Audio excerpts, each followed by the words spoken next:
Hello everyone, my name is Sarah and I'm a teaching all learners major. This is my second year at the University of Memphis.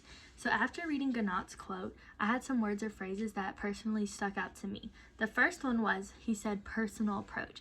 I think it's important for teachers to remember and incorporate how they approach certain topics, whether it be behavior problems or learning something new.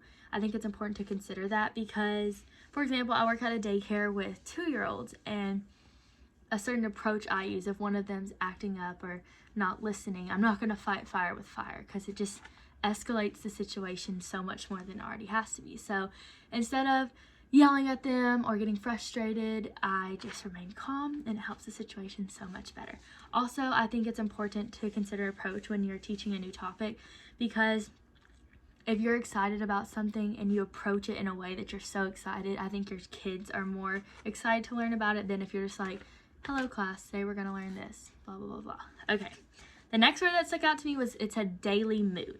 I think mood is super important. I think we can all remember a time, whether in elementary, high school, or even college, where our teachers come in and that you can just tell they're not in a good mood. It doesn't make you excited to learn. It doesn't make you want to learn because it doesn't seem like they want to be there. So I think if teachers go in with a positive mood and super excited to share you a new topic, then it prevails through the students and they're excited to learn too.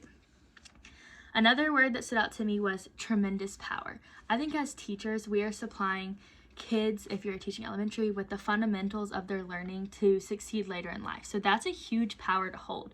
Knowledge is power, and as teachers, we are giving students knowledge. So I think the tremendous power really stood out to me because it really just shows how important teachers are and how sometimes they can be underappreciated. The fourth word that stood out to me was instrument of inspiration. I remember in 4th grade, my teacher, Miss Reagan, she's the one who inspired me to be want to be a teacher and go to school to be a teacher. She was always just in a great mood. She was so passionate, and you could tell she just really loved what she did, and it made learning so much fun. We didn't just sit in the desk and write notes. We always did like fun activities and fun everything, and that's the kind of teacher I want to be. So I think because students spend Monday through Friday 8 hours a day with their students, a lot of teachers are inspiration to their students. So I think it's important for teachers to remember that, because it allows, like, just having that thought in the back of your brain allows you to like want to strive to be a better teacher. And my last one was, it said my response.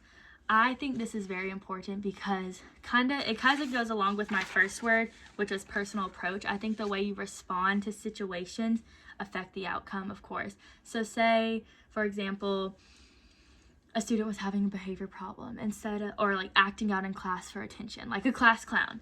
Instead of giving them the attention they want, sometimes it's best to just like respond by not responding or ignoring them and talking to them after class, because a lot of times, like, if you have a class clown and you give them the desired attention in front of everybody, then they're just going to keep doing it because they got that attention. So I think if they didn't get that attention, then maybe their behavior would change a little bit.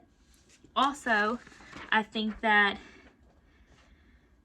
in my daycare with my 2-year-olds, and I sometimes work in the preschool class too, but mostly with my 2-year-olds, my response is very important. So say behavior problems, like lately my kids love to bite, and of course timeout really doesn't work for a 2-year-old, so we just have to like sit down and I have to respond to them by like calming them down and telling them that we don't bite our friends, they say sorry, and just teaching them that that's not appropriate behavior. So pretty much, I actually think Ganot's quote, I don't know if I'm pronouncing it right, but I hope I am, but Ganot's quote really spoke to me. When I read it, it was like very meaningful, and I felt like everything he said was very true. So those are just the 5 words and phrases that stuck out to me and why I think they stuck out to me. I can't wait to hear all about y'all's.